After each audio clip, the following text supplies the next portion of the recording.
Trump just gave millions back to Americans that Obama had robbed. Here's where he found it. The Trump White House has done what many presidents have promised to do, but never quite pulled off. Presidents always promise that they're going to give us money back in some way. They're going to lower taxes and decrease spending or cut some program that eats a good chunk of the government budget. Sadly, when they get to Washington, it rarely ever actually happens. President Trump, though, has accomplished more in his first 7 months in office than many presidents do in their entire term. What usually amount to empty campaign promises have actually turned out to be a cohesive plan to improve the standard of living for hard-working Americans. The operative word in that sentence being hardworking. Those who are allergic to sweat and elbow grease aren't what made this country great in the first place, and they're not who voted for President Trump, and he knows that. The president promised to cut away the bloated and unproductive system that allows the able-bodied to mooch off of the taxpayers, and he has done just that. According to new reports, more than 1 million Americans are now off of food stamps since the president took office, and that decrease was just what the numbers showed as of May of this year.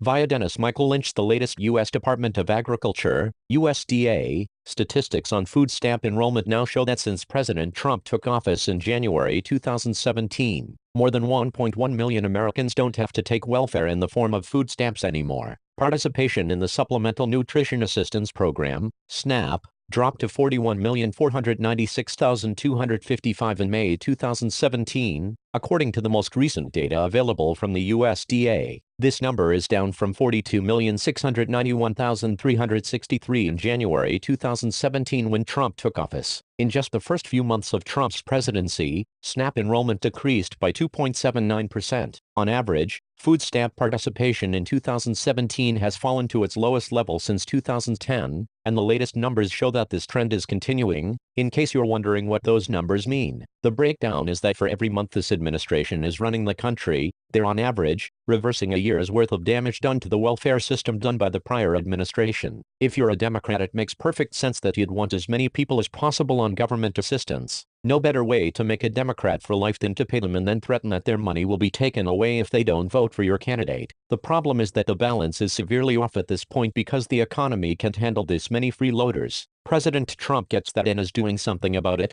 DML, Trump proposed cuts to SNAP in his 2018 budget proposal, suggesting that states match up to 20% of federal money allotted for the food stamp program and expand work requirements for able-bodied adults receiving food stamps. Trump's crackdown on illegal immigration has also prompted many immigrants, both legal and illegal, to cancel their food stamps over concerns that they might be denied citizenship or deported. Federal lawmakers are also working on legislation that would seek to expand food stamp work requirements and put time limits on how long those enrolled in the food stamp program can receive benefits. At the state level, food stamp enrollment has dropped significantly in places such as Georgia and Alabama, where they have now mandated work requirements for able-bodied adults if they want to receive food stamps. Both states fully implemented work requirements for food stamp recipients in 2016 to 2017. During Obama's presidency, on the other hand, the number of food stamp recipients skyrocketed by 10.7 million people, resulting in a 32% increase since he took office in 2009, according to Supplemental Nutrition Assistance Program, SNAP.